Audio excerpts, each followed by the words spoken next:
Alam nyo, ang daming mga tao na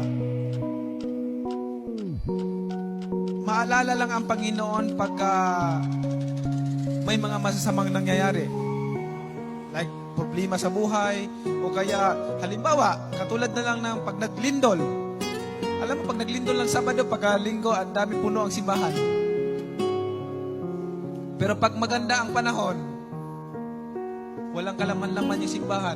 Mas marami pa doon sa sabungan. Mas marami pa doon sa kasino. Totoo po yan.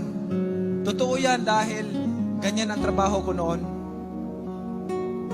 Ako po ay isang sugarol, isang sabungero, ang dami ko pong bisyo noon. End of 2010, sinuko ko po yung buhay ko sa Panginoon.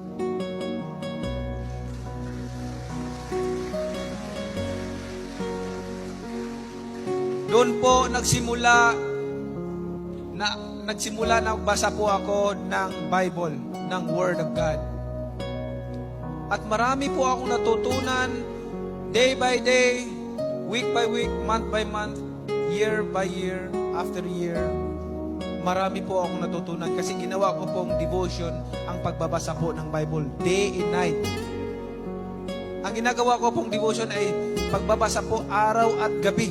Binabasa ko po yun. Pag hindi po ako napagbasa ng isang beses, o kaya nakamiss ako ng reading ng umaga, grabe na po ako pag nakaluhod na po ako niyan maghingi ng tawad sa Panginoon.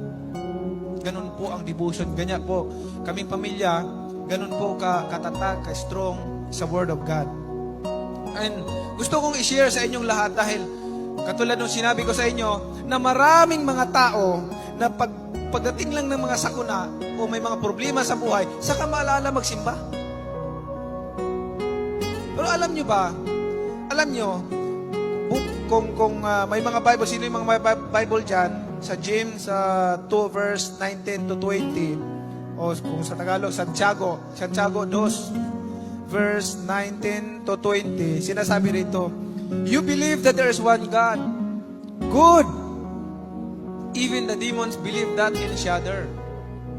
You foolish person, do you want evidence that faith without deeds is useless?